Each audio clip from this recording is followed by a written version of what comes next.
I'm done with subscriptions. Streaming, fitness, razors, vitamins. I've got subscriptions for everything in my life. They lock you in, and half the time, I can't figure out how to unsubscribe. That's why I'm so excited about the new Blue Apron. Now you can get delicious meals delivered with no subscription needed, including new pre-made options. Keep the flavor, ditch the subscription. Get 20% off your first 2 orders with code APRON20. Terms and conditions apply. Visit blueapron.com/terms for more. Parles-tu français? ¿Hablas español? Parli italiano? If you've used Babbel, you would. Babbel's conversation-based technique teaches you useful words and phrases to get you speaking quickly about the things you actually talk about in the real world. With lessons handcrafted by over 200 language experts and voiced by real native speakers, Babbel is like having a private tutor in your pocket. Start speaking with Babbel today. Get up to 55% off your Babbel subscription right now at babbel.com/acast. Spelled BABBEL.com/acast. Rules and restrictions may apply. This episode is brought to you by Progressive Insurance. Do you ever think about switching insurance companies to see if you could save some cash? Progressive makes it easy to see if you could save when you bundle your home and auto policies. Try it at progressive.com. Progressive Casualty Insurance Company and Affiliates. Potential savings will vary, not available in all states.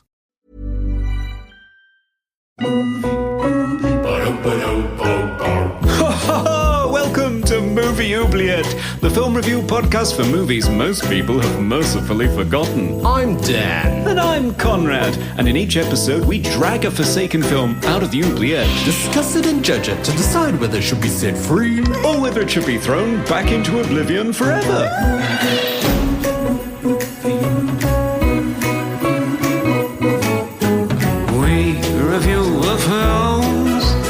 Tend to forgive. Come with us and open up the movie Oubliette. Merry Christmas, everyone. Season's greetings, everyone, and welcome to episode 189 of Movie Oubliette, the hemisphere-spanning podcast with me, Dan, admiring our light-up reindeer and mushrooms on our front lawn in Melbourne, Australia. And me, Conrad, making Christmas scones in Cambridge, UK. Oh, I hope they're green and red. In this podcast, we discuss horror, sci-fi, and fantasy movies you'd long forgotten because everyone needs an imaginary ghost friend this Christmas. Oh, yes. Hello, Conrad. So you have light up reindeer and mushrooms. Are the mushrooms lighting up as well? Yes, they are. Oh, yes, yeah. Okay. Yeah, very Is that Christmassy. A festive tradition? I don't know. They were at the store and we bought them. But they look great. I mean, they're solar powered and, you know, we're in Australia, we get a lot of sun. So they light up really well. I'm quite impressed. Yeah, it's not the first thing I think of. It's like those nativity plays that parents are foisted to go to, and you sort of have shepherds, and then there's a camel and a kangaroo, and and it gets just ridiculous after all. I mean, we're in the wrong season as well, as I say every year. So you know, Santa's often depicted in board shorts on a surfboard with sunglasses. You know. It's not winter here, so no. And also in other news, I get to tick off something I've always wanted to do on my lifetime bucket list, and I changed my first tire the other day. Wow. Was this planned or unplanned at the side of the road? It was unplanned. So I had I was going to pick up my wife, and we noticed the indicator on our tire was really low. Like the pressure was very, very low. It's supposed to be, I think, like 40 psi or something, but it was 13. Oh wow! So we went to the service station to pump it up, and it just wasn't really pumping up properly. So I realized as I was trying to pump it up that there was a screw embedded in the tire. So that'll do it. Yeah. So I had to, we do have like car assist, but it was going to be 90 minutes and it was getting late. So I decided, you know what? I have YouTube. We've got the tire changing kit in the back. We've got a spare tire. I'm going to do it. And so I did it. And yeah, I know. I mean, I'm pretty you know, in my 40s, changing my first tire. But it's something I've always wanted to do in my life. Yeah. At least once. As an accomplishment, I have never done it. But Oh, right. I mean, touch wood, I've never had a flat tire. I have had a nail in my tire, but it just so happened that I went to get my car serviced and they spotted it and changed the tire for me. Right. And charged me hundreds of pounds. But yes, I've never had to do it at the side of the road, touch wood, so far. Yeah. I got to ask, Christmas scones, what makes them Christmassy, Conrad? It's so pathetic. I put cranberries in them with the sultanas and then sprinkle cinnamon on the top with the glaze. Nice. It does actually work, but I mean, it's not rocket science shoving cranberries in and saying Christmas. Yeah. I often find you just add a little bit of spice and it's Christmas. All of a sudden, yeah. A bit of ginger, maybe some cloves, Christmas. Yeah. Instant Christmas, just a bit of cloves, yeah. Mixed spice, as I call it. Nice. Yeah. Cheating, but they went down lovely with some hot butter, so that was great. Very good, very good. All right, let's move on to our Christmassy mailbag today. What has everyone been saying? Well, Dustin Rathbone got in touch, hello Dustin, about dead birds. And he said, I've seen Dead Birds a few times in the years since its release. While it has its flaws, I enjoy it. Plus, every time I viewed it, the title and the Southern Gothic style make me think of Robert E. Howard's Pigeons from Hell, which inspires me to revisit some of Howard's horror tales. And that alone makes Dead Birds worth watching, in my opinion. Okay. Yeah, I mean, I'm still sold on the premise. I still love the premise of Dead Birds. Yeah, and I didn't know Robert E. Howard did darker horror stories, so that's fascinating. Yeah, I thought he just did fantasy. Yeah, me too. So learn something new every day. We heard from Jasmine on Cooking with Herb, the Vegetarian Dragon. Oh, book yes. by Jules Bass. My trivia. Who said, as an American, I can say I have never eaten nor even heard of a spaghetti sandwich. Perhaps it's a regional thing. There are a lot of entrees that are popular in one area that the rest of the country never dreamed of. I live in central Illinois, and a popular menu item is this slop of hamburger on French fries covered in liquid cheese called a horseshoe. I grew up a mere 2 hours drive north, and none of us here had any knowledge of this culinary abomination. Wow. Yeah. I mean, yeah, every country or region always has something unique. Has its thing. Yeah. I know, and you only have to go a few miles. I mean, in the UK, you go a few miles and there's a completely different dialect and they're deep frying Mars bars or something. It's just odd. Yeah. I remember the sort of snacky street food from the UK. It's always something on chips. Yeah. What can I say? We have potatoes everywhere. It's good though. I love chips. It's a staple. I had some tonight, yeah. Wicked Person on Flight of Dragons said, I'm surprised no one mentioned Sir Orin's rather terrifying stainless steel armoured nipples. Yes. An influence on Joel Schumacher directing Batman whatever, maybe? I did notice that actually. Yeah, they were very erect. They were. Yeah, like organ stops or something. It was impressive. I was going to mention it in costume. So thanks for reminding us, Wicked Person. Thank you for the reminder, yeah. And finally, we heard from Serge of Cold Crash Pictures. Hello, Serge. Hello, Serge. Season's greetings. He says, I was surprised to hear on the latest episode of Movie Oubliette that The Flight of Dragons is known internationally as a product of specifically American cinema, because I'd never heard of it before they released their latest episode about it. Right. I can see how this film would blow an 8-year-old's mind, but I couldn't dial in for more than a few minutes at a time. It's way too episodic. Almost no scene leads to the next one. Problems are resolved spontaneously. I find the goofy details charming, but there's no cohesive whole. I mean, I have to agree, but, you got to transport yourself back to childhood to really appreciate it. Yeah, I think so. You have to find that inner 8-year-old. Yes. Which, it's the time of year for that. Yes. Anyway, thank you for everyone who's got in touch with us this year. We love hearing from you. Please keep it up. Yes. So, Dan, what will we be doing for our final movie of this year? Okay. Well, I'm going to tread through some snow to go get it. Hang on. I am in the snow. It's stormy. You're not dressed for that at all. I am not. I'm from Australia. Oh, what's that sound? Is that a horse? Oh, it's scary. Oh, no. It's just a squeaky wheel on a car. It's driving past. Oh, okay. All right. I wonder if they changed their tyre.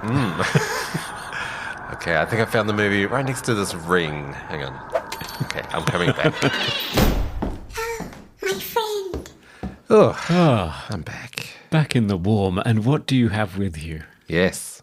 Today we will be doing the 1944 fantasy movie, The Curse of the Cat People.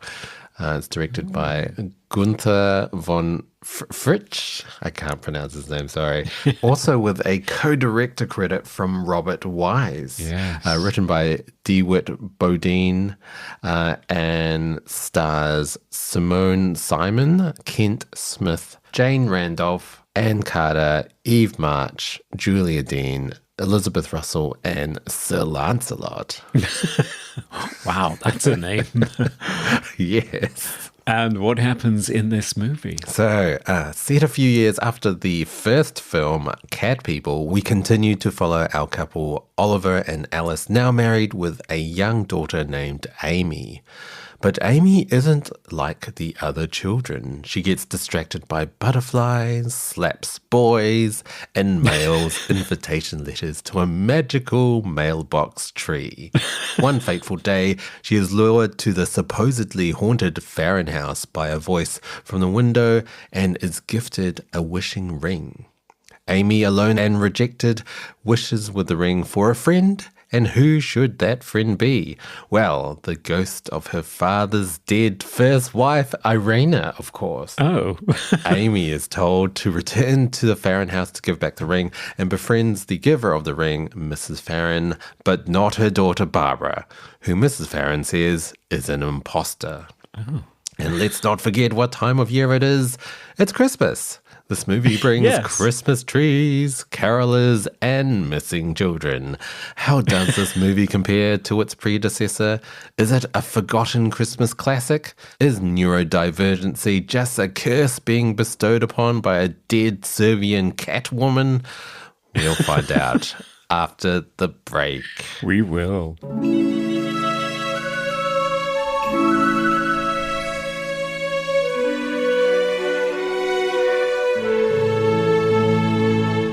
We are back to talk about The Curse of the Cat People, and this movie was chosen by our guest, who is sadly not here today. No. Lars Henriks, bless him, who was very excited to make a return to the podcast and very excited to introduce us to this film set at Christmas time, which we were completely unaware of. Yes. But unfortunately, he's not well and he couldn't be with us today. So get well soon, Lars.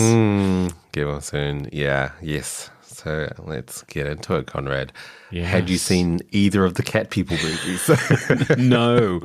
This was such a great opportunity to finally watch both of them, which I did. I think you're in the same boat, yeah? Yes. So, I mean, quickly, I guess we ought to say something about Cat People and Val Lewton, who is a producer in an era when the producer was everything. Directors very much more considered a hired hands that just did a job. The auteur was pretty much the producer, like the David Selznick era, for example. Yes, yeah. Producers were really the directors of films back then. like much more important. Yeah, the director just, picked where the camera went. But in terms of casting, production design, story development, whereas now I think it's much more the other way around, where it's the director who is the auteur and the producer just makes sure that the food cart arrives. So it's very different. Yes. I mean, how did that change? Maybe with the breakdown of the studio systems, this rise of the new young film graduates like Steven Spielberg and Scorsese and Coppola, that all of a sudden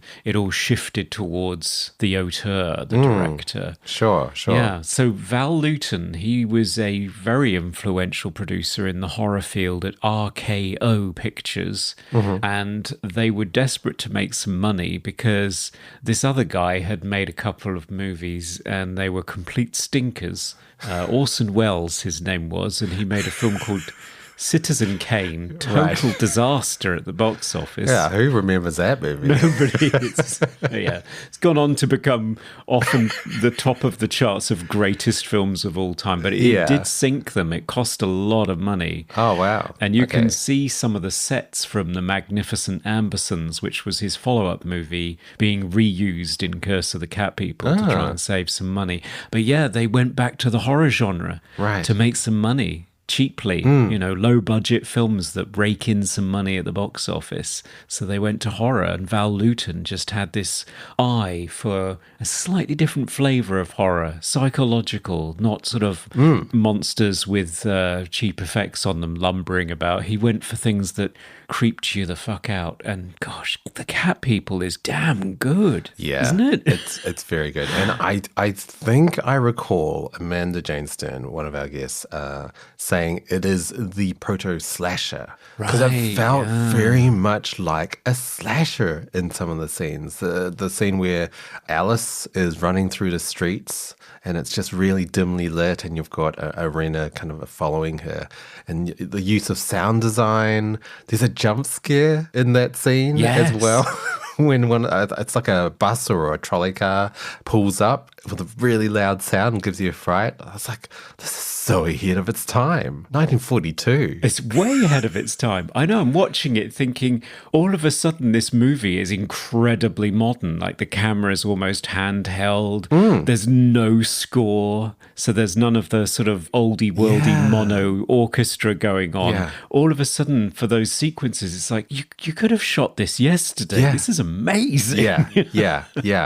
And very complex in sort of the themes and some of the ideas it touches on, with like depression or sort of maybe neurodiversity or like bipolar maybe. There's just, it's very complex. It touches on existentialism and, it's kind of, it's not an easily digestible movie for like a general audience. Like it is a lot to think about. It is, yeah. It terrified people though, and it was a huge success. I mean, it didn't cost an enormous amount of money. It was a budget of $130,000 and it made $1.4 million, which it's more than 10 times the amount of money they paid for it. So you can see why they're wanting a sequel and to bring the whole cast back. Yes. And the studio saddled him with the title, The Curse of the Cat People. He couldn't change it. But it almost feels like he revolted and just made something completely random. Yeah. I mean, it doesn't feel like a sequel to start with. Like it's a completely tonally different movie to Cat People. Cat People is a thriller. It's brooding. It's dark. It's definitely for adults. Yeah. This movie feels like it's for children, or at least for a family audience. We center on the protagonist is a little girl, Amy. She is the main character, and it's definitely got that Christmas miracle aesthetic to it. Like magical things happen because it's Christmas time. Yes. And it's much more wholesome. It's not dark. There are moments of darkness and kind of horror, but it's much more of a fantasy movie than a horror. It is. I was trying to think of other examples where the sequel to a very successful film, an influential film, just decided to switch genres and do something completely different. Yeah. I mean, there are plenty of examples where they've been quite bold with the sequel. I mean, Joe Dante's Gremlins 2 is essentially just a spoof of the original and of making sequels in general. Right, yeah. Texas Chainsaw Massacre 2, which I've never seen apparently, is also just a complete left turn and a shift of genre. Yeah, it's a dark comedy, really. Yeah. Quite slapstick almost. Right. But I can't think of anything where they just shift so radically from moody psychological thriller to children's fantasy for the sequel and still have the cast. Like the whole cast is back. It is amazing that they got back Simone Simon as Irena, Kent Smith as Oliver Reed.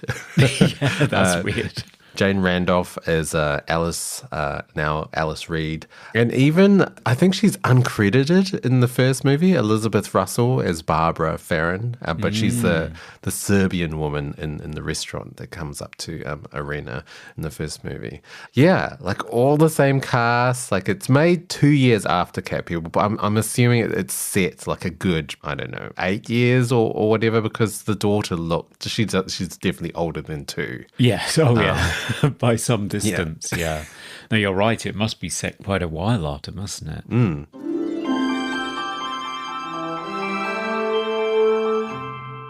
So I guess it's probably worthwhile doing a little bit of a plot summary of Cat People. So that centres on Irena and Oliver, who meet and fall in love and get married rather rapidly. And it becomes apparent that Irena is not ready to consummate the marriage. No. And this causes some frustration for Oliver. As you would. Yes. I mean, a consummate, they're not even at the kissing stage, you know. No, she can barely bear for him to touch her or be in the same room with us. There's something it's 1942, everyone. Yeah, it is.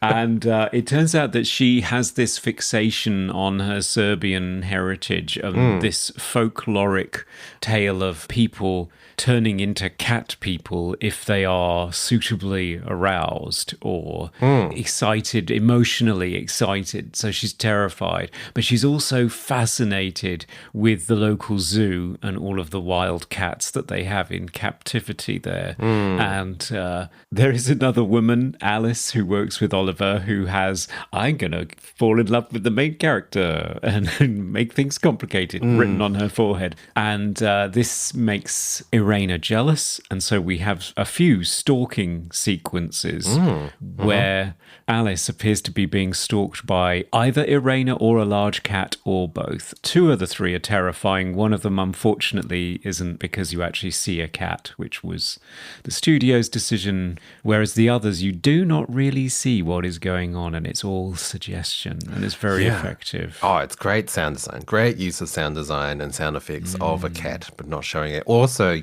amazing use of shadow. I love the use of lighting in that movie. The cinematography by Nicholas Muzuraka, who also returns for Curse of the Cat People, is amazing. Yeah, it's interesting. Really the director of Cat People, Jacques Tourneur, he talks about his lighting and how he doesn't go for flat lighting at all. It's all chiaroscuro. It's lots of deep blacks.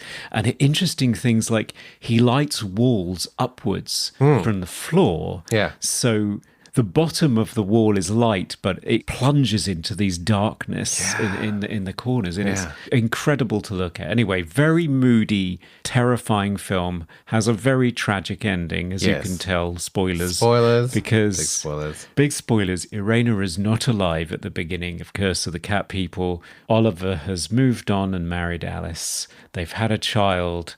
But for some reason, Oliver thinks that their child, who is dreamy, imaginative, preoccupied, doesn't get on well with other kids, could be Irena's child, which smacks of he doesn't know how childbirth works. Yeah, I know. And Alice has to, reassure him.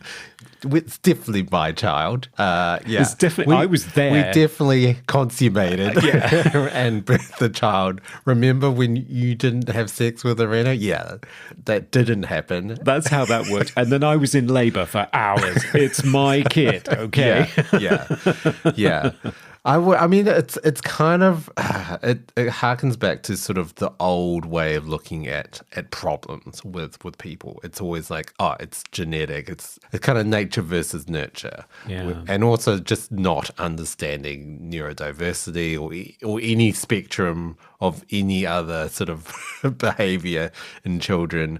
And it's kind of ahead of its time. I don't know whether we're supposed to side with Oliver and think that Amy's a weird kid. She seems pretty normal to me. I'm pretty sure I was exactly the same as a child. I ran around and had imaginary ideas and played with myself, toys and stuff. That's pretty normal child behavior, right? I could relate, and I wasn't a kid that enjoyed being around lots of other kids either. Yeah. I preferred doing my own thing.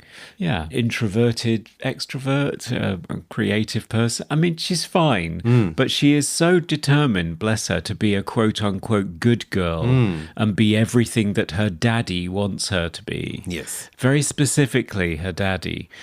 So it does set up that tension there, and it's quite disturbing when you get to this point where she is being punished in terms of corporal punishment. Yeah. Like he gets so angry with her at the point where she insists that her imaginary friend is real, that he spanks her, not on screen. And the school teacher just happens to be visiting at the time and says to Alice, you better not interfere with this, just let it happen. You think, I'm not happy with that. Well, it's definitely a different times. Different time. I did feel so bad for Amy. And the fact that I guess during that scene, the teacher kind of agrees with the whole corporal punishment, but Alice doesn't. No. And Alice doesn't agree with how Oliver is treating Amy as well. The fact that he's hovering over her. He's not acting the way normal kids act. And Alice is just like, well, just let her be. She can have imaginary friends if she wants to. It's not harming anyone. So, yeah, I definitely don't agree with how Oliver is treating Amy. No, and as you say, it does point at this misunderstanding of any kind of difference or just being a different introverted, creative human being, whatever she happens to be. No, just beat it out of her and tell her to conform, damn it. Yeah, it's not great in that respect. Amy's support structure comes then from her imaginary friend. Yes. And it's interesting how it comes about because it's all tied in with, or it seems to be sparked by this encounter with the Farrens. Yes. Where it's like an old dark house in the neighborhood that's just sat there being creepy and everyone has all of these dark rumors about the tragic things that happened there. And one day Amy's walking by it and a mysterious voice comes from an upper floor window and then a handkerchief comes down with a ring tied to it. And she's told by Edward, who is their butler? I don't know. Butler / cook / handyman. He's everything. He seems to do everything, yeah. Who suggested it might be a wishing ring, and then she wishes on it, and she starts talking about having an imaginary friend. But interestingly, we do not see what this imaginary friend looks like, and she does not mention a name for her until after she stumbles upon a photograph of Irena in her father's things. And the next time she imagines her imaginary friend, she is Irena, and she calls her Irena. Yeah, it's interesting. And so before you see her, you don't even really know whether she's real or not. She's mentioned, but I think you see a shadow at one point, but that's about it. It feels like a figment of Amy's imagination. She's just got, her imaginary friend.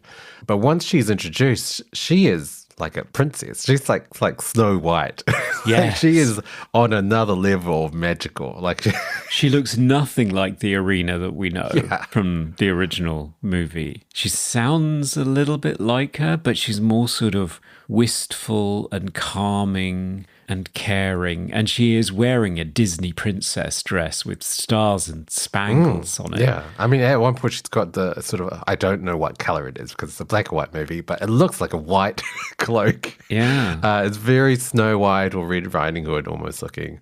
And I kind of expected her to start singing at one point because it really feels like a Disney movie at times. It does, yeah. Well, she does sing her to sleep when she has a nightmare about the Legend of Sleepy Hollow. And we can yes, go yes, back to that's why right. that happens. She sings the lullaby that Irena sang to Oliver in the original movie. And it's nice to hear Roy Webb is back as the composer from the original movie as well, and he's readapting all of his original themes for Irena and the lullaby and so on. Yeah. So there's continuity there. Touching on music, it's very different to the first movie. The first movie is very tense, very dramatic. This movie feels like a Disney movie, and at times it felt like The Sound of Music at the start, like with the kids running and this class, and it felt like, oh, we're in The Sound of Music. Funnily enough, one of the directors is Robert Wise. Yes. For this movie. Yes, replacing Gunther von Fritsch, who was another one of Val Lewton's protégés. As I say, the producer was the power, the director was just a hired hand, but he was too slow by all accounts. Oh, right. Yeah. This is Robert Wise's directorial debut as well, sort of co-directorial. Yeah, he had quite the career. I looked him up. He started out as a sound effects guy, which makes so much sense. Right. And then slowly graduated to editing and then finally got his shot at directing because they called him up after 20 days of shooting on Curse of the Cat People. I think they were 8 days behind or something. It was over budget.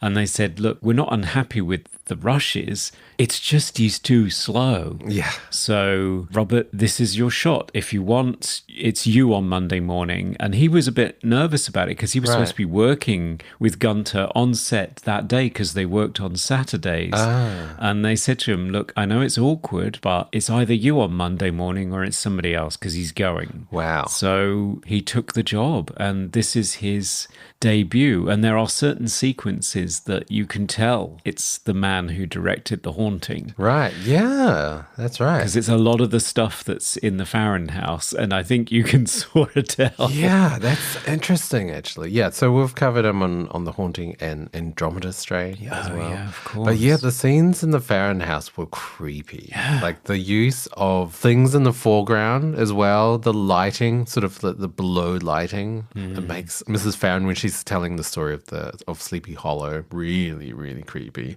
And also all the shots of Barbara makes her look like she's like a vampire or something.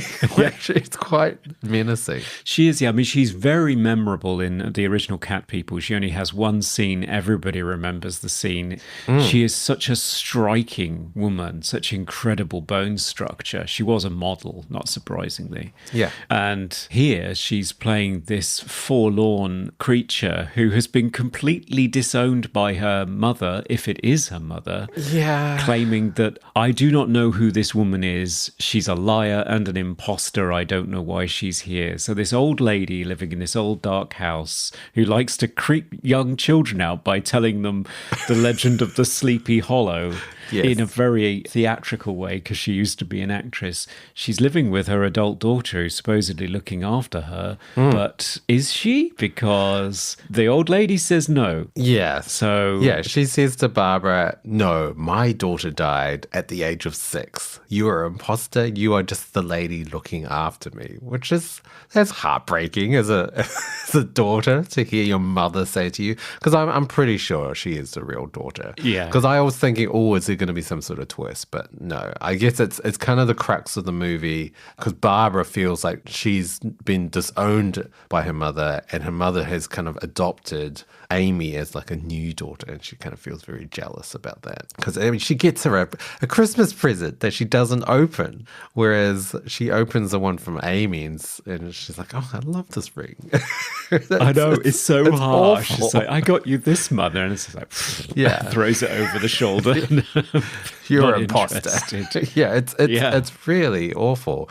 But it does make the relationship between them quite odd. It's very odd to see, especially in this movie where it mainly focuses on Amy and Irena. But then it has this kind of side plot with Barbara and her mother, Mrs. Farron. Yeah, it's complex and it's weird because the film feels quite dense. I mean, we're saying it's a children's fantasy, but it's not fluffy and disposable. And it's only 70 minutes long, but it feels quite dense for 70 minutes because of that subplot that essentially takes up half of the movie and is pretty much the climax or the inciting incident that leads to the climax is this relationship between Barbara and her mother, if it is her mother, and the jealousy, the murderous jealousy that results from it on Barbara's case. Yeah. It's odd. And then that's contrasted with the Reed household, Yes. Oliver Reed, which is a much brighter place, but also still a place where poor Amy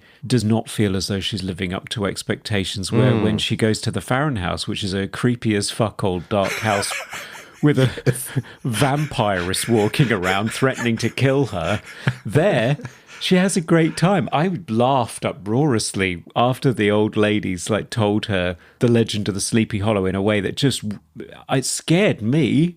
Yeah. And I'm not 8. Yeah. And then when Edward comes to collect her, she says, "Oh, I've had a lovely time." And I think, really? Wow, you're a weird kid. Yeah. But I think that's why it's relatable and different. Because we're relating to Amy, who is the weird kid who likes darkness and scary stories. That's true. That's so relatable. She's not. She's not into ponies and sparkly things. She loves the horror stories. I think that the movie, well, I guess it does embrace that fact and is quite ahead of its time and what is acceptable in children, I guess. Yeah, it is.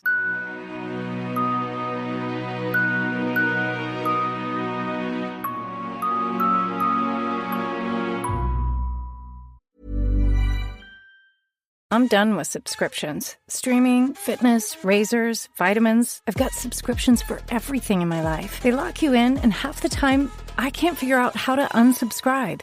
That's why I'm so excited about the new Blue Apron. Now you can get delicious meals delivered with no subscription needed, including new pre-made options. Keep the flavor, ditch the subscription.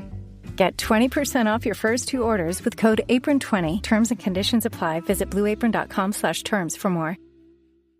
The other night I was hosting a little holiday get-together, and honestly, Omaha Steaks saved me. I pulled out these USDA-certified tender steaks I'd been gifted, perfectly aged and hand-cut, and everyone thought I'd suddenly become a pro chef. The convenience and the quality are unreal. And now I'm gifting Omaha Steaks myself, because you know exactly what you're giving. Premium proteins, elegant sides, and decadent desserts. Save big on gourmet gifts and more holiday favorites with Omaha Steaks. Visit omahasteaks.com, and for an extra $35 off, use code HOLIDAY at checkout. Terms apply. See site for details. That's omahasteaks.com, promo code HOLIDAY.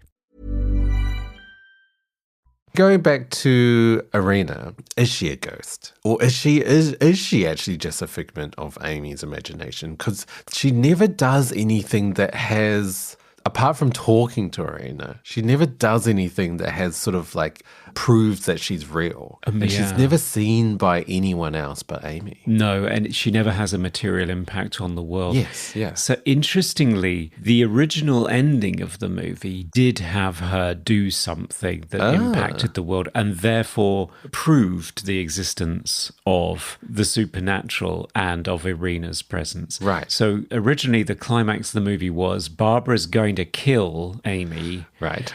And Irena locks her in her bedroom. Wow. Still, spoilers here for everyone. Julia Ferren dies, as before, and Barbara would have killed Amy if she hadn't been locked in her room. Right. But, the police come and unlock the room. And who locked this room? Nobody else was upstairs. And it's all...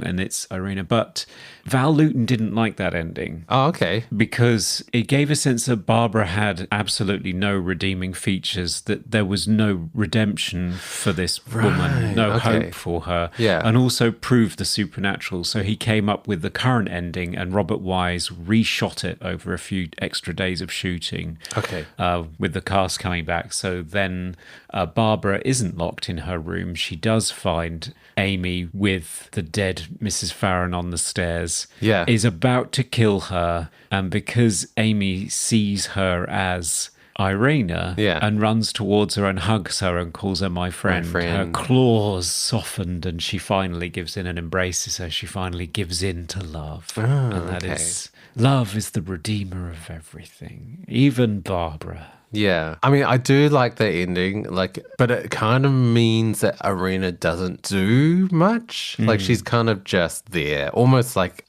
a therapist for Amy. Yes. She talks to her and comforts her, but doesn't, like you said, there's no sort of material involvement in the real world. She is purely an idea and not actually a ghost that can just move things in locked doors. Talking about locked doors, there is that one scene, just a complete tangent, where Amy and Edward go to leave and the door's locked. Right. And that's kind of strange. Yes. But it's not locked because then Barbara goes to turn the handle and it opens. I don't know what that's about. Maybe that was an early hint of Irena's ability to lock doors that got left in the movie and should have been taken out. Oh, maybe. Quite possibly. Maybe. Yeah, because that was an odd... I wasn't sure about the meaning of that. No, me neither. Yeah. Yeah, it does leave Simone Simon with a rather thankless role for the sequel.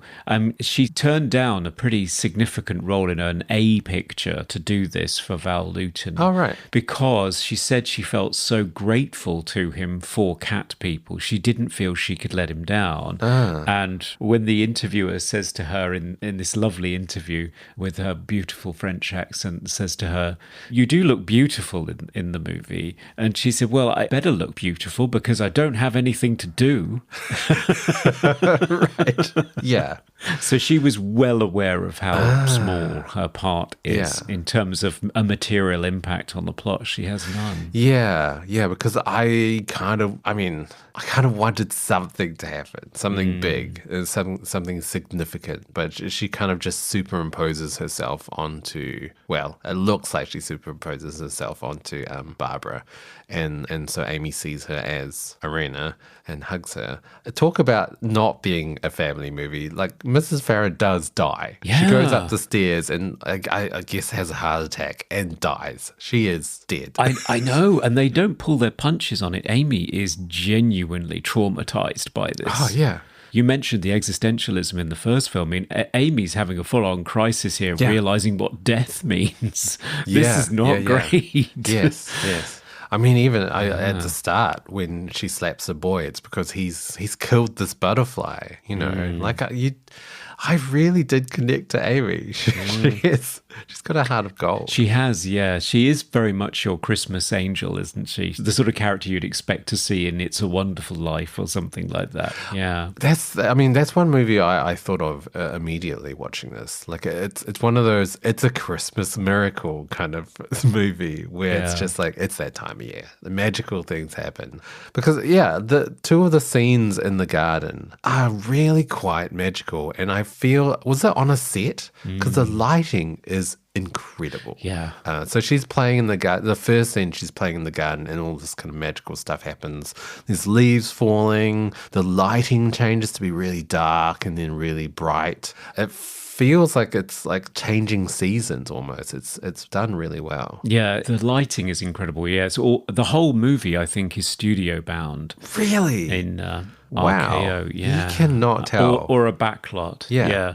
No, it's very impressive. And the garden, this was quite deliberate that it is a child's view of the world. So it's quite small, it's quite magical, it's like storybook illustrations. It's not meant to reflect the material reality that an adult would see. Right. So if it does come across as artificial and strangely small and theatrical, it is because it's a child's perspective. Right. But actually, I didn't really get that sense from it. It looked really convincing. It does. And they took every advantage from it because they could do all of these amazing things with the lighting to transform the garden. They do it a couple of times. Yeah. There's a gift that Irena gives her, and it's the trees light up, and it's just, it's like, how did they do this? Yeah. it's movies like this, like pre-CGI, more extensive practical effects, where I think, wow, this is the magic of cinema right here. It's beautiful stuff, yeah. So it does have that Christmas magic to it, but at the same time, it is tinged with some really deep darkness. Yes. I gotta ask, how'd you like that fake snow, Conrad? It's very powdery powdery, isn't it, in this one? Yeah. Yeah. It's better than when they blow foam at people's hair in current Hallmark movies. Yeah. It's very difficult to do snow, isn't it, I guess? Yeah. I mean, it's obviously some sort of non-meltable material because it's landing everywhere and it's not sticking. It's probably asbestos or something, whatever they used back then. I think it's untoasted cornflakes, apparently. Is it? Yeah. Is it? Yeah. Oh, wow. That they are sprinkling from the ceiling. Yeah. Wow. Okay. And Anne Carter, who plays Amy Reed, apparently found it quite magical. She loved it. Okay. Yeah. In terms of the themes of the movie, yes, I think memory is probably a candidate for one of them. Okay. It seems to compare and contrast cultural memory and this idea of, Irena was always concerned about this folklore around the cat people and that this would have an impact on her life. And in this one, the Reeds are very worried that Irena's memory, they're trying to erase burn the photographs, pretend it didn't happen, pretend she doesn't exist in case that will seep into the life of the child and she'll go a bad way or something like that. Sure. Versus personal memory. And that's particularly interesting in the case of the Farrens, where Julia Farren doesn't remember her daughter. Now, apparently there is some extra dialogue in the original script that was cut. Okay. Where you find out that the Farrens were in a car accident when Barbara was 6. Yeah. And Julia went into a coma of some kind. Oh. And when she came out of it, she was 10 years older and she does not recognize Barbara. And she is convinced that Barbara died in the car crash and that this girl that they're palming off on her is not her. Wow. But they cut that out because they didn't want it to be quite so literal and so that you would be wondering the whole time, is she? Isn't she? Oh, okay. But it is about memory, I think. It is about the fact that she is not recognized. Her mother does not know her. Her mother just remembers this child. And I can see that happening with parents anyway, that they might treasure the childhood memories of their kid and not be too enthralled with the adults that they turn out to be. Although it's not literally, you're an imposter, you're not the little girl I'd raised. Yeah. It's figuratively that. It feels to me as though there is this theme that's running through them about the threat of inherited memories versus the threat of being completely forgotten and overlooked. That's very interesting. Yeah. Because, definitely Oliver's trying to erase any memory of Irena. Although they still keep that weird painting with the cats. Yeah. I don't know why. It's kind of creepy. And I feel as well that Alice doesn't mind, I guess, that there... Does she mind? She does mind that there are pictures of Irena. Yeah, she around. doesn't seem too keen, does she? She seems to want to erase it. Doesn't. I think Oliver wants to, because he keeps one and puts it in a book, doesn't he? And then it gets discovered later. Yeah, so I'm not sure he's quite willing to let go, but Alice certainly doesn't want her around. Yeah, I mean, Irena does kill a man in the first movie, so there's that. I mean, it's not a good thing to do. No. Yeah, it is interesting about memory. Yeah, and Amy's haunted by the spectre of a mother figure that she never knew, but seems to need in some way. She needs somebody because Alice and Oliver certainly aren't giving her what she needs. Yeah. So she gets it from this other mother figure of this woman that her parents are trying desperately to forget. There's something there to do with cultural versus personal memory that seems to be in conflict in the movie. Yeah, I mean, what I find strange is Alice doesn't seem to be that important to Amy. Like, Amy doesn't seem to run to Alice for comfort like you normally would, run to your mother for comfort. She runs to her dad, Oliver, all the time. And he's always tasked with like, oh, you have to deal with Amy kind of thing. Yeah. Which is kind of true because it is Alice's child. It's not Irena's child. It's Alice's child. No, it's not. But it almost feels like it isn't. Yeah, isn't it does. It's weird. It does. Yeah, because when Julia dies, Amy calls out for her daddy. She doesn't cry out for her mother. No. No, that is interesting. Now it's time for Random Trivia. So, Dan, what Christmassy piece of trivia did you find in an old dark house today? Yes.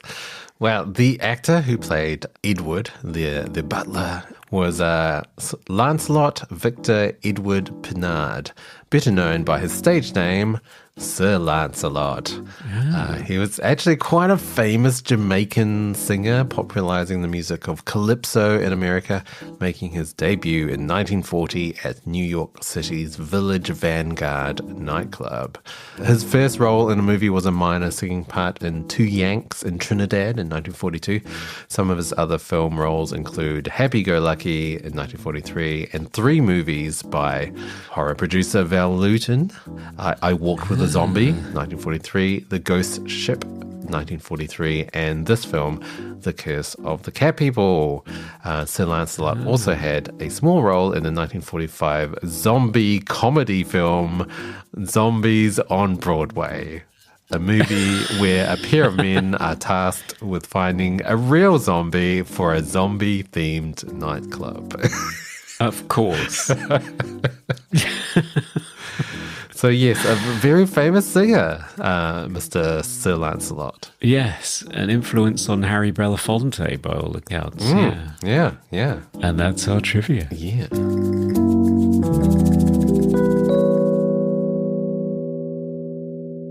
I guess we should talk about music more in depth. I did touch on it, but I don't think we really talked about it. It's very orchestral. It's very Disney sounding. It's quite magical sounding. I hate to use. I'm using that word a lot in this episode. Yeah, but it feels like something magical is happening right now. Yeah, it's very florid and stringy and whimsical and lyrical. And dreamy. Yeah, it is. It's dreamy. That's a good word for it. Yeah.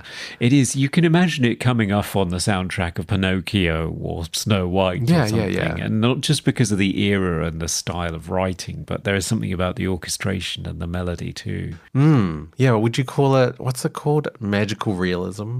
Yeah, probably. Where it's not real. I mean, apart from Irena being not real, but it isn't like a magical fantasy land.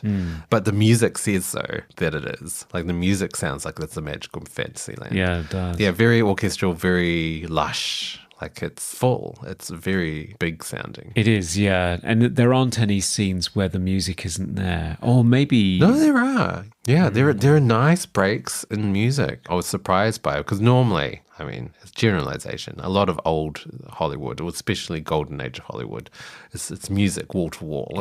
It's just never ending. It's constantly dictating emotions and tension in every scene. Whereas this movie, it does have breaks in music. It does, but it doesn't use them for the same effect as it did in the original. No.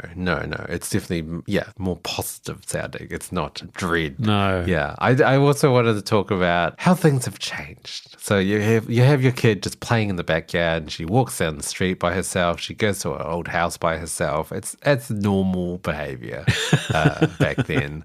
Also, the scene where they have carolers at their front door and they just invite them all in to their house. All of these strangers. Like it's a good 8 to 10 people just in your house, strangers. Yeah. They all have a sing-along around the piano and drink cocoa or whatever. It's amazing. Yeah. Well, I think it's alcohol as well. Don't they know some of them by name? Oh, yeah, I think they do. It's a small town, probably. It's the 1940s. It's a small town. It's Sleepy Hollow in New York. Yeah, I think it's from that time when everybody knew everybody. And it's like, those 5 are doing the caroling again.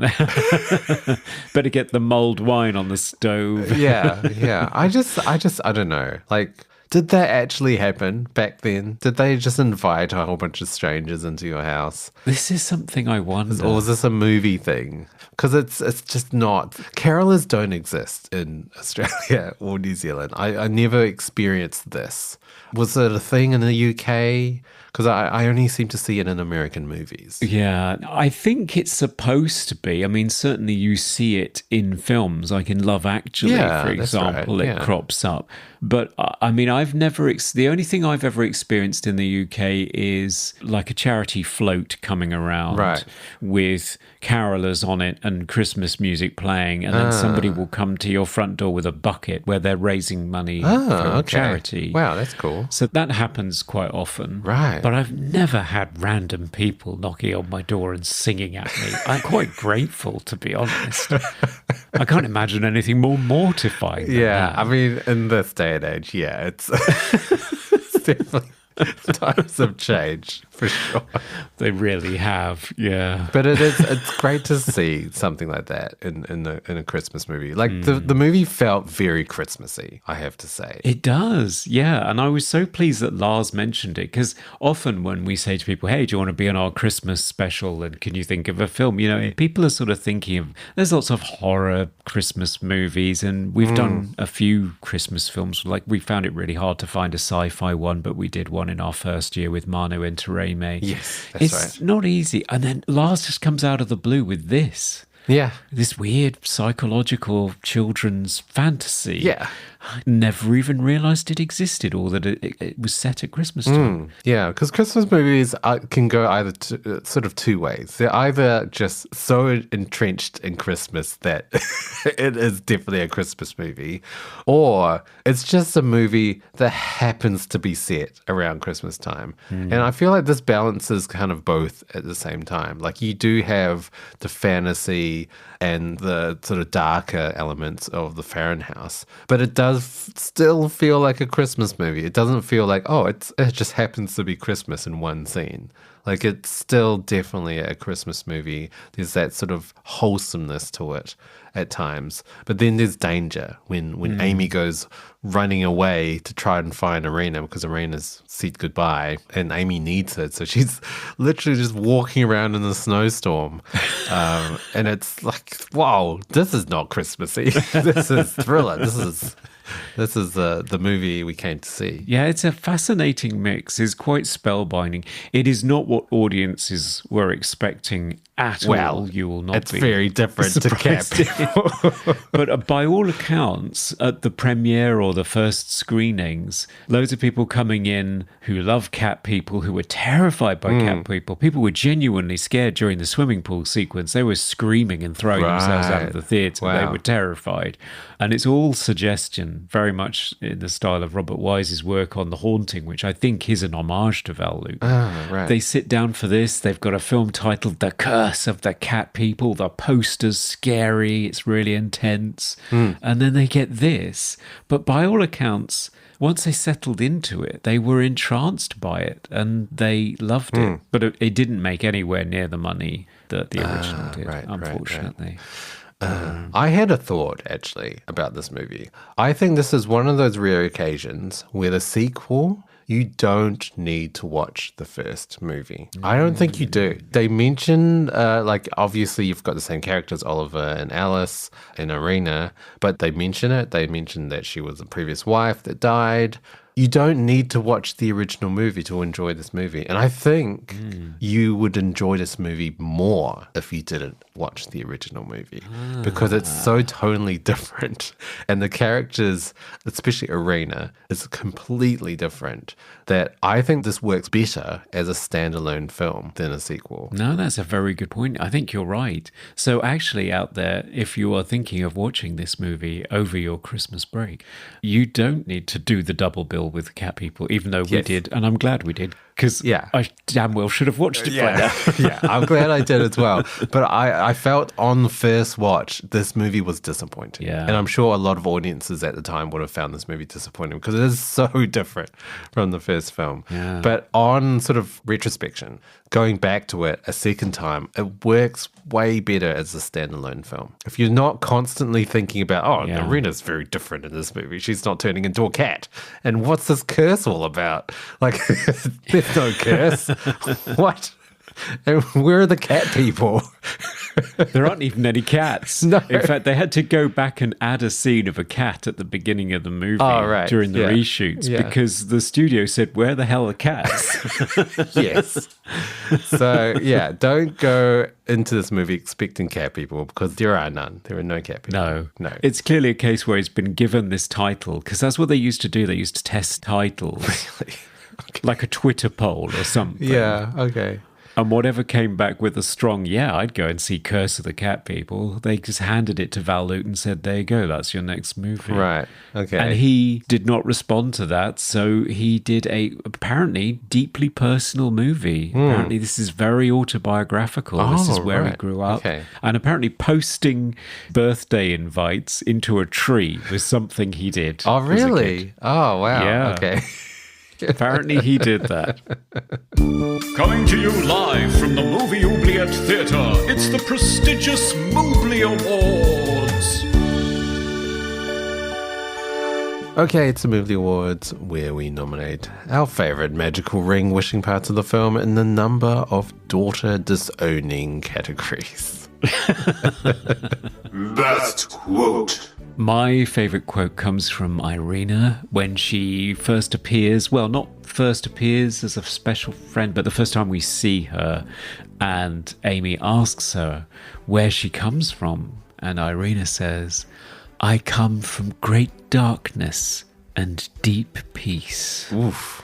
Ooh. Which, yeah, at the same time sounds terrifying, but also reassuring, which I think is a good summation of the tone of this movie. It's like, hang on, is this movie going to hurt me or is it fine? Yeah. I'm not sure. My favorite quote is after Oliver and Alice are called into the school because Amy has slapped a boy, and they are discussing the reason why she slapped him was because he killed a butterfly and she called the butterfly her friend. And the teacher reassures them, saying that seems a harmless fancy, in which Oliver says, Amy has too many fancies and too few friends. But it's an old-fashioned sort of approach to, like, you can only be a normal person if you have friends, which is very different now. Yes, and stop being imaginative. At a certain point, you've got to stop, which I always remember from The Never-Ending Story, one of my seminal texts. Yes. Bastian's father saying, get your head out of the clouds, get your feet on the ground. Because he's too wistful and imaginative and not practical enough. Yeah. Best hair or costume. Well, you can't go past Arena's dress, right? I mean, it's like chiffon or something very almost see-through. It's adorned with sequins. It's got like a sparkly belt, long sort of flowing cuff sleeves, and at one point she's wearing what looks like a white long sort of cape / shawl, very reminiscent of Snow White. But yeah, she looks just magical, to use that word once again. Yeah, she does. And apparently there was a scene early on in the film where you saw a storybook of Amy's that had somebody dressed in those clothes. Oh, okay, right. A fairy princess, but that was cut. So you don't know where it comes from. Yeah. I mean, I like that. Yeah, it's good. I like it, yeah. Hair and costume for you. For me, I was impressed with Alice because in the original movie, she is quite remarkable in her accessorizing and particularly her choice of hats. And even though she's a busy mum now, she still has an eye for a great hat. So when she gets called to the school to hear all about Amy slapping a kid, she has this amazing checked pattern coat with this matching beret that's just, at a jaunty angle on her head. It's like, yeah, Alice has still got it. Yeah. She's still got the hats. Yeah. She's not a dowdy mum. Most 40s moment. I thought it would be emotionally avoidant fathers who think good parenting is beating the imagination out of their children. Yes. I mean, it sums it up, basically. Yeah. I mean, I can think of other examples from the era of emotionally detached men, perhaps not as extreme as that, but George Bailey, actually, in It's a Wonderful Life, is, I mean, I would say more emotionally preoccupied and not paying attention to his children, and then has to have this emotional reawakening and then realise what he should appreciate his family. So, yeah, I don't know. It feels like a theme for the era. Perhaps it's fathers returning from war who are suffering from PTSD, struggling a little bit. Or maybe it was just the masculine role models of the time. Yeah. All right. Well, most 40s for me, it's got to be the hairstyles. I mean, the women look amazing. These kind of wavy curls, sort of clipped up. I guess you call them pompadour type hair as well. And the men, Oliver with his slick, greasy side part slicked back. Oh, so 40s. It is, yeah. Favorite scene. I gotta love the Sleepy Hollow storytelling scene by mine Mrs. too. Farron. It is terrifying, and I think it's more it's terrifying because she's looking directly at us, the audience, and you also have the sort of the point of view of Amy as well, where she looks like it looks like Mrs. Farron is just looming over Amy, and the lighting is incredible. So terrifying. And the use of sound design in that. So you've got the galloping of the hooves, and you've got this kind of snow wind sound in the background. It's really well done. It is, yeah, it's superb. Yeah, the lighting change was the thing that really hit me, because it goes from this naturalistic lighting to these growing shadows, to the point where Julia is right up close to the camera, and it's like full fireside torch under the face, telling us scary stories, sort of lighting. She looks absolutely terrifying. Yes. Most cliche moment. There's an old dark house with a crazy lady in the top floor. Oh yeah. Obviously, Psycho is the most obvious example of this, or sure. Whatever Happened to Baby Jane. Burnt Offerings, which we did on this podcast, had a mysterious old lady at the top floor that you couldn't get into. She didn't throw rings out the window. She threw Oliver Reed out of the window. Yes. Yeah. And of course, all of this comes from Jane Eyre. Okay, right. Very classical origin. Yeah. But that's a great cliche.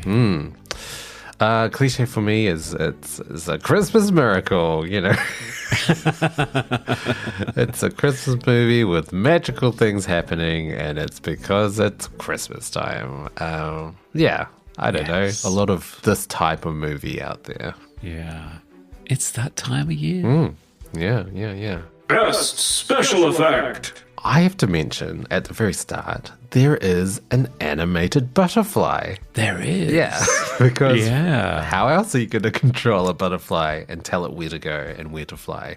But it works. It kind of adds to the sort of Disney quality to some of the scenes, especially that scene. But it's animated, and you kind of don't notice at first that it's animated. No. Like it's animated very well. It is, yeah. It's a high frame rate, and they paid a lot of attention to it. So I had to go back and look at it a few times and say, how are they doing this? Is it like animatronic on a stick?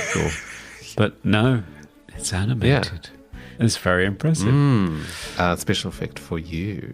For me, it's a scene you have mentioned in passing, which is Irena's Christmas gift to Amy, which is transforming the wooded clearing in her garden into a glittering, festive wonderland, and all achieved through lighting and cross dissolves, and back again when it disappears. Right. Favorite sound effect. My favourite sound effect in this movie, I mean, there's so many great bits of sound design in this movie, but the galloping horse slowly becoming the stuttering motor of a car is so well done. Yeah. It's a beautiful crossover. Yeah. As I said, fun fact, Robert Wise began as a sound effects man originally. So I wonder how much influence he had over the design of this movie, because it's so good. Yeah. I mean, I love the sound design used in the Sleepy Hollow story telling scene. Really great. Really elevates the scene. Makes it feel much more terrifying without showing anything. You just have to put a sound effect in. Yeah. And I believe that when Julia tells a story, you can hear the sound effects. Yeah. I believe that she can bring it to life for you like that. Oh, yeah. Definitely. Yeah. Most funniest moment. I laughed out loud quite a few times during the movie. Oh, yes. The one that really got me was right at the beginning. After Amy has attempted to send out her birthday party invites by shoving them in a tree, and it obviously nobody shows, they all think that she didn't invite them, and they just sat around and ate this massive cake by themselves. So she is not popular. Anyway, she's walking down the street trying to be a good girl like her daddy wants. And she sees this little boy who's running a stick along some fence posts, and she says, "Hello, Jack." And this kid just looks at her and goes, "Nah." I'm not talking to you, just nah. I thought I'm going to try that at work with some of the people that I hate working with. Right. Just nah, sorry. Yeah. Not interested Don't in you. have time for you. Yeah. I thought that was a great response. And the kid does it so well. Yeah. Oh, it's kids, right? It's kids. Well, the funniest scene for me is when Amy gives Mrs. Farron a ring in return. And previously, Mrs. Farron was bragging about owning a ring from the King of Spain. And as soon as she opens the present from Amy, she reveals a ring. She says, "Oh, a ring, a beautiful ring. See how it shines. What would I do with the King of Spain's ring when I have this to put in its place?"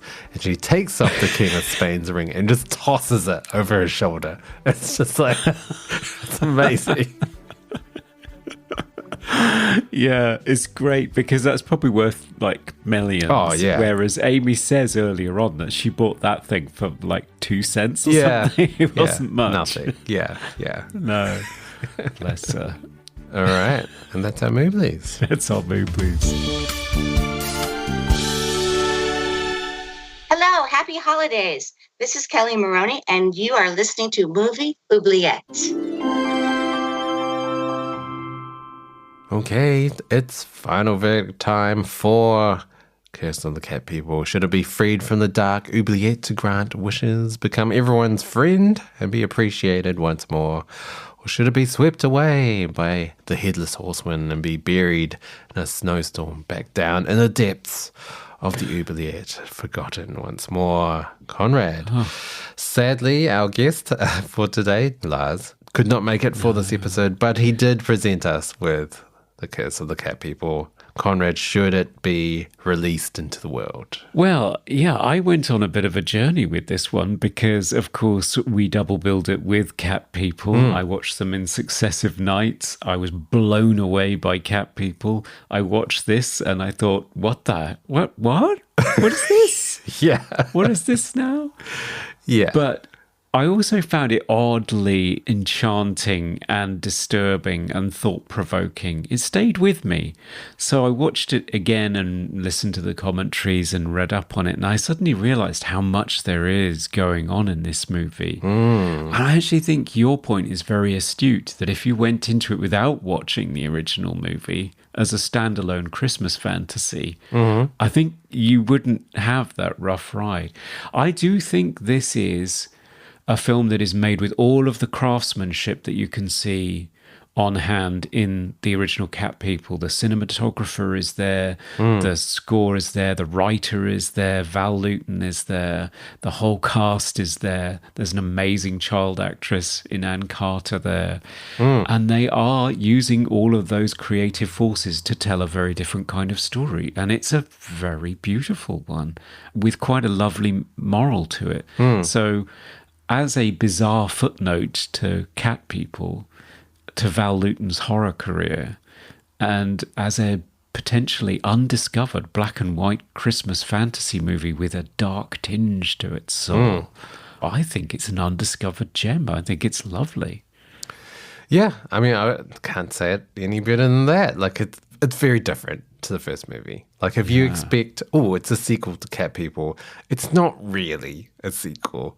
It's almost like you've taken the same characters and you just made a completely different movie out of it, with those characters. I think, I will stand by my statement of saying this movie is better as a standalone movie, I think. It's not sickly sweet as a Christmas movie, which is refreshing, because a lot of Christmas movies are disgusting. They're just, it's so much cheer and joy, and it's sickening.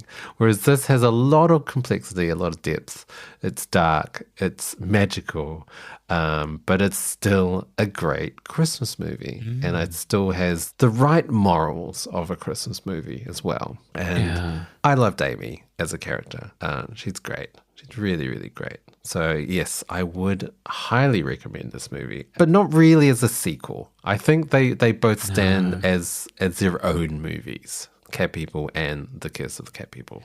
It's almost like the same theatre troupe and production team got together and just mounted a Christmas show for us. Yeah. It's in the same universe, maybe, but it's different. Sure. Yeah.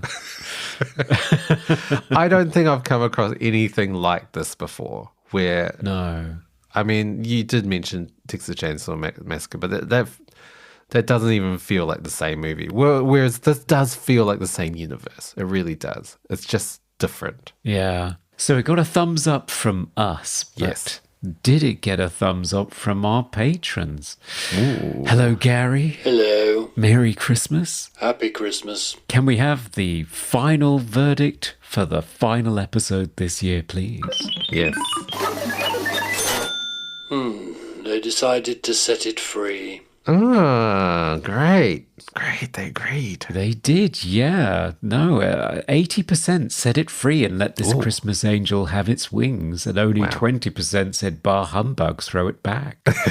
Yeah. Film aficionado said, I mistakenly watched the sexy 80s version of Cat People. Oh, yes. We should do that at some point. We should do. Well, I don't think it could ever be in the Oubliette because I think it was pretty successful and was it? influential at the time. Okay. I think so. He says, in my defense, I was suffering from jet lag-induced attention deficit following my first awesome trip to New Zealand. Oh, wow. Great. Yeah, well done, a film aficionado. Anyway, he says, I'm voting to release The Curse of the Cat People based upon my respect for Robert Wise alone. I mean, it's pretty amazing. First effort. Well, co-directing anyway, or finishing. Yeah. Finishing somebody else's work. But yeah, it's great stuff. Nick Hardy says, I finished it too late to vote, but I would have set it free. I did a double header with the first movie, and it seemed like a completely different type of movie with the same cast. Very different. No cat people, not much of a curse that I could see. No. I think there were more dogs than cats. Certainly more fairy tale than horror, like the first one.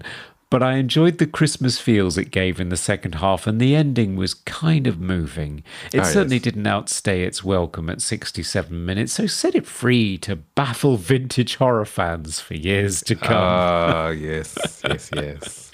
And finally, Jasmine said, what a great excuse to kick me into watching two classic movies I dragged my feet in seeing. The first Cat People film was amazing. Watching it back to back with this sequel is perhaps a poor choice?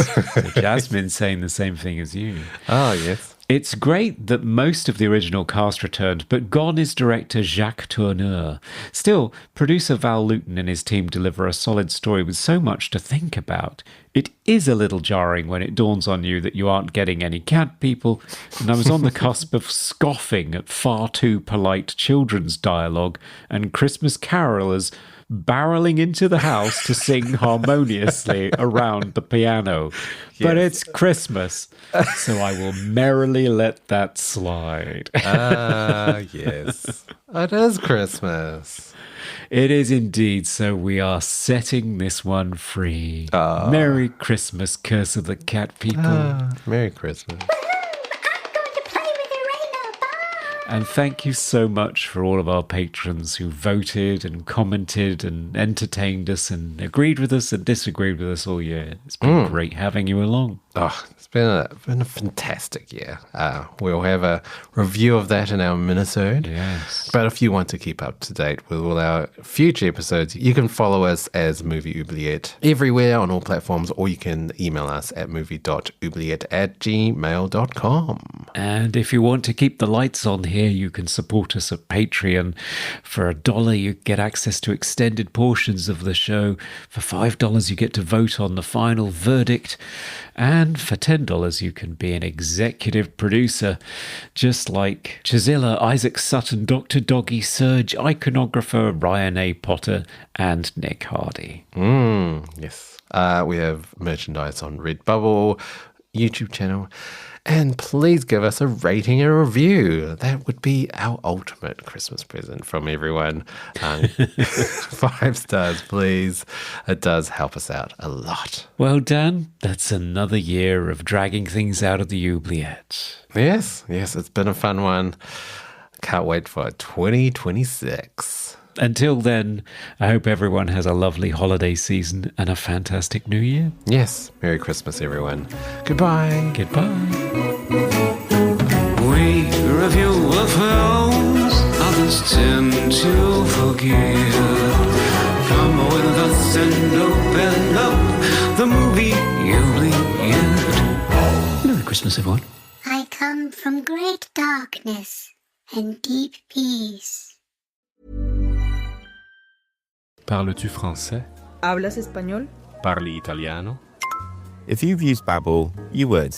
Babbel's conversation-based technique teaches you useful words and phrases to get you speaking quickly about the things you actually talk about in the real world. With lessons handcrafted by over 200 language experts and voiced by real native speakers, Babbel is like having a private tutor in your pocket. Start speaking with Babbel today. Get up to 55% off your Babbel subscription right now at babbel.com/acast. Spelled BABBEL.com/acast. Rules and restrictions may apply. The other night I was hosting a little holiday get-together, and honestly, Omaha Steaks saved me. I pulled out these USDA-certified tender steaks I'd been gifted, perfectly aged and hand-cut, and everyone thought I'd suddenly become a pro chef. The convenience and the quality are unreal. And now I'm gifting Omaha Steaks myself because you know exactly what you're giving. Premium proteins, elegant sides, and decadent desserts. Save big on gourmet gifts and more holiday favorites with Omaha Steaks. Visit omahasteaks.com, and for an extra $35 off, use code HOLIDAY at checkout. Terms apply. See site for details. That's omahasteaks.com, promo code HOLIDAY. This episode is brought to you by Progressive Insurance. Do you ever think about switching insurance companies to see if you could save some cash? Progressive makes it easy to see if you could save when you bundle your home and auto policies. Try it at Progressive.com. Progressive Casualty Insurance Company and Affiliates. Potential savings will vary, not available in all states.